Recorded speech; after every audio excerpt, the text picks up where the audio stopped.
sebagai pemandu diskusi pada mata kuliah Konsep Dasar IPS Sekolah Dasar.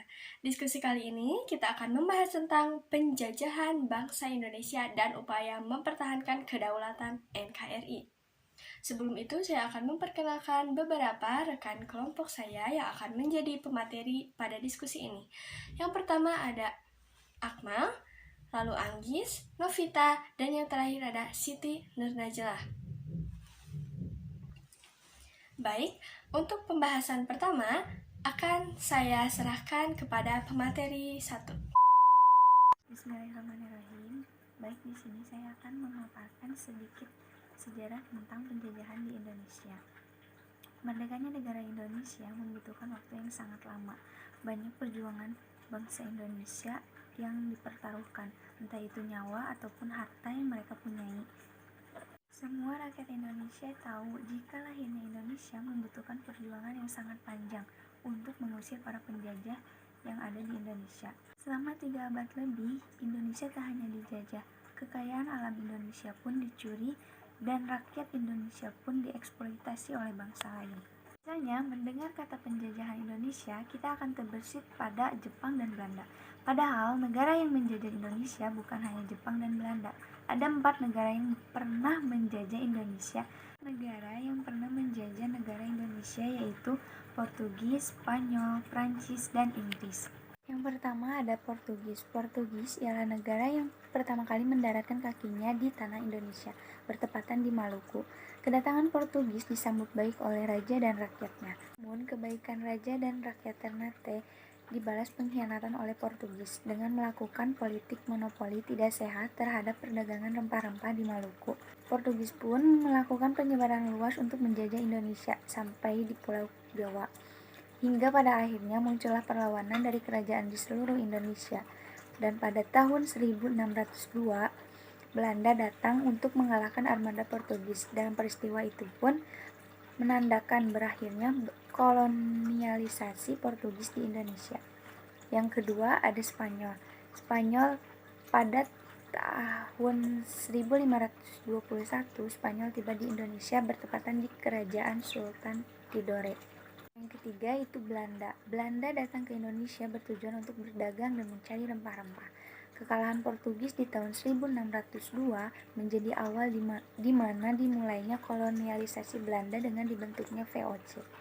Belanda lah yang paling lama menjajah Indonesia, yaitu 345 tahun atau hampir 3,5 abad. Pemerintahan Belanda memberikan kekuasaan kepada VOC untuk memberlakukan hak monopoli dagang terhadap rempah-rempah yang ada di Nusantara. Akan tetapi, korupsi manajemen keuangan itu buruk. Maka VOC itu dibubarkan, membuat VOC runtuh di abad ke-18. Di era penjajahan dalam pemerintahan Belanda dibentuklah sistem tanam paksa. Penduduk Indonesia dipaksa untuk menanam hasil perkebunan seperti teh, kopi, lada, biji, dan lain-lain.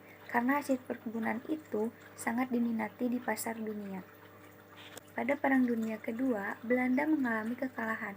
Kesempatan ini dimanfaatkan oleh Jepang untuk mengalahkan Belanda dan merebut Indonesia. Bulan Maret 1942, pasukan Belanda dikalahkan oleh Jepang. Dan di sini dimulailah penjajahan terhadap Indonesia yang dijajah oleh Jepang. Dan yang keempat itu dijajah oleh negara Prancis. Tepat tanggal 1 Januari 1800, setelah VOC jatuh, bangkrut, dan dibubarkan bertepatan dengan kekalahan Belanda dari Prancis dalam Perang Eropa, maka Hindia Belanda atau daerah kolonial Belanda jatuh ke tangan Prancis. Bendera Prancis kemudian dikibarkan di perahu dagang milik VOC dan itu juga menandakan awal kolonialisme Prancis di Pulau Jawa yang berlangsung selama 7 bulan. Lalu pemerintahan Prancis mengangkat gubernur baru, namun karena tidak mampu menahan serangan Inggris, kepemimpinannya hanya bertahan selama 5 bulan. Pada tanggal 18 September 1811 menyatakan kalah dari Inggris dan menandatangani perjanjian kapitulasi Tuntang bahwa seluruh Pulau Jawa adalah milik Inggris. Lanjut, untuk yang kelima itu dijajah oleh negara Inggris. Kekalahan Prancis dan persetujuan perjanjian yang tadi disebutkan sebelumnya Dimulainya penjajahan Inggris di Indonesia selama 5 tahun, terjadinya gejolak di Eropa terutama konflik antara Inggris dan Belanda memberikan dampak pada pemerintahan Indonesia di bawah Inggris. Dengan ditandatangani perjanjian London yang berisi bahwa Belanda dapat menjajah kembali negara Indonesia, maka dengan itu Belanda resmi menguasai Indonesia kembali di tahun 1816. Yang terakhir, dijajah oleh negara Jepang. Secara resmi, Jepang telah menjajah Indonesia sejak 8 Maret 1942. Penduduk Indonesia pada masa itu mengalami penjajahan yang sangat kejam dibandingkan dijajah oleh negara Belanda. Soekarno pun mendapatkan tawaran Jepang untuk mengadakan kampanye publik dan membentuk pemerintahan. Pada masa pemerintahan negara Jepang dibentuk Romusa atau kerja paksa, sama halnya yang dilakukan oleh Belanda. Pada awal kedatangan Jepang, rakyat Indonesia menerima dengan baik karena Jepang mengaku sebagai saudara bangsa Indonesia yang lama. Mereka bahkan membantu dalam proses memerdekakan Indonesia. Namun, tidak berselang lama, Jepang mulai menunjukkan kekuasaannya dan ditraktor dan kejam kepada rakyat Indonesia melalui programnya yaitu Romusa. Negara Jepang pun berpura-pura membentuk organisasi yang begitu banyak untuk memerdekakan kemerdekaan Indonesia. Salah satunya adalah organisasi kemiliteran. Padahal hal tersebut dilakukan untuk menambah tentara yang dipersiapkan untuk melawan kekuatan Amerika dan sekutunya, karena tentara Jepang sendiri tidak mampu untuk melawan negara Amerika. Jepang sendiri mulai terdesak. Kekalahan Jepang terjadi saat Amerika Serikat memberikan serangan balasan kepada Jepang dengan menjatuhkan bom atom di Hiroshima pada tanggal 6 Agustus 1945. 3 hari kemudian, kota Nagasaki diserang dengan bom yang sama oleh Amerika Serikat. Karena tidak ada pasukan dan Jepang diambang kekalahan, akhirnya Jepang menepati janjinya kepada Indonesia untuk membantu memerdekakan Indonesia. Pada tanggal 15 Agustus 1945, Jepang pun menyatakan menyerah kepada sekutu. Sekian pemaparan yang dapat saya sampaikan. Selanjutnya akan ada pemaparan materi yang akan disampaikan oleh rekan saya mengenai faktor penyebab negara Indonesia dijajah. Baik, di sini saya akan sedikit menjelaskan tentang faktor-faktor dan penyebab penjajahan yang ada di Indonesia. Penjajahan yang ada di Indonesia itu terjadi menjadi 2 faktor. Yang pertama ada faktor eksternal dan yang kedua ada faktor internal. Baik, untuk yang pertama ada faktor eksternal. Faktor eksternal ini dipengaruhi oleh negara Eropa yang memulai penjajahan di samudra, serta ambisi negara Eropa yakni Gold, Glory, and Gospel, yang akhirnya mendorong imperialisme dan kolonialisme. Untuk yang kedua atau yang terakhir ada faktor internal.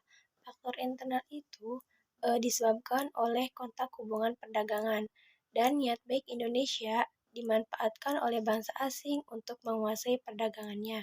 Karena penghasilan rempah-rempah di Indonesia sangat besar pada waktu itu dan belum ada persatuan dan kesatuan. Dan dampak negatif yang muncul pada penjajahan Belanda. Penjajahan Belanda di Indonesia terbatas cakupannya, menyiratkan bahwa seluruh Nusantara tidak diatur dengan benar, contohnya di wilayah Buton, di Sulawesi Tenggara. Selama lebih dari 3 abad, koloni Belanda memberikan dampak yang tidak benar, terutama di bidang politik, ekonomi, sosial, budaya, dan pendidikan. Rekap singkat perdebatan sebelumnya tentang konteks dan tujuan pendaratan Belanda di Indonesia. Belanda awalnya di Nusantara tiba pada abad ke-17.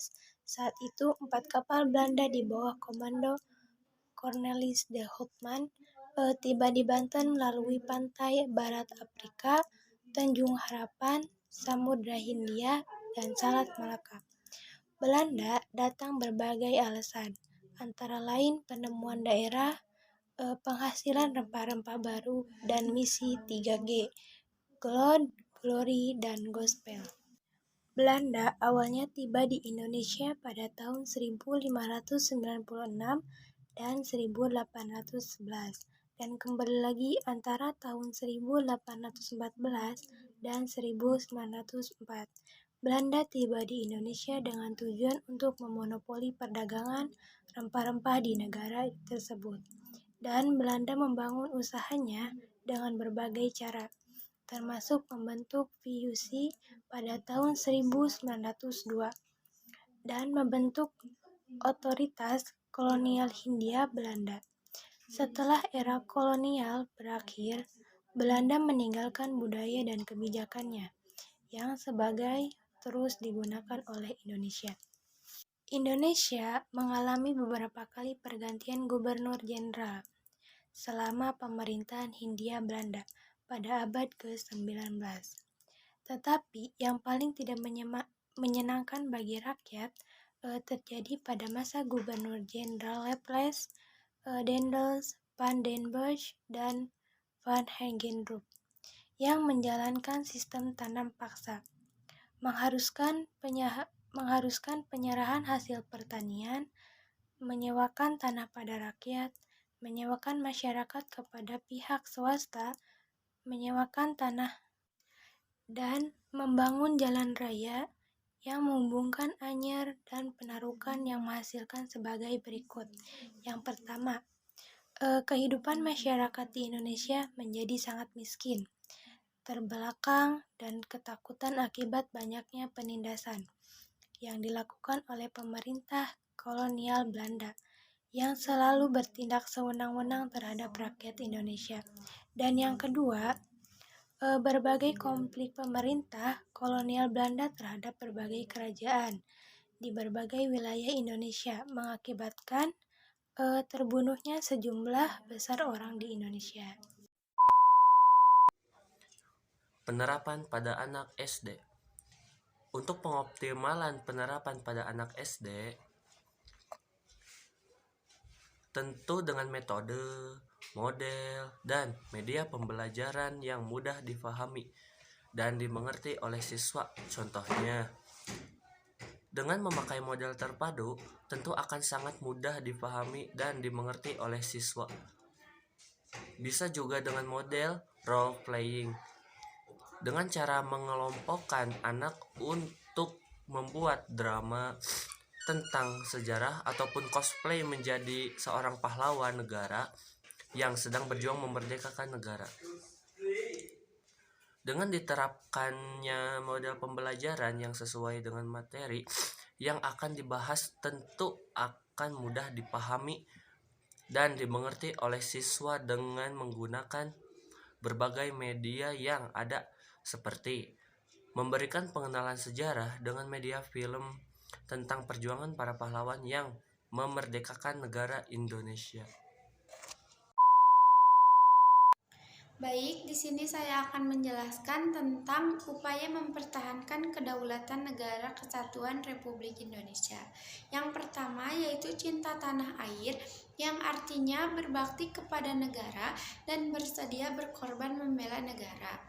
Cinta tanah air menjadi sikap penghargaan yang tinggi terhadap bahasa, lingkungan, sosial budaya, ekonomi, dan politik. Cinta tanah air perlu ditanamkan dan dikembangkan dalam jiwa setiap individu sejak dini. Yang kedua, melestarikan budaya Indonesia. Dengan melestarikan budaya milik kita sendiri atau budaya Indonesia akan bertahan dan tetap menjadi identitas suku. Selain itu, budaya juga bisa menjadi warisan leluhur untuk belajar dan memahami berbagai makna hidup. Misalnya saja, pada tarian tradisional ada berbagai filosofi atau makna kehidupan yang bisa kita terapkan pada kehidupan sehari-hari.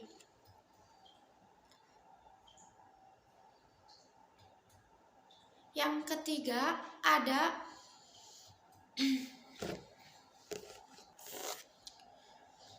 yaitu dengan yang ketiga menerapkan sikap toleransi kepada sesama, yaitu juga sikap toleransi kepada sesama juga sangat penting dilakukan sebagai upaya untuk mempertahankan kemerdekaan Indonesia.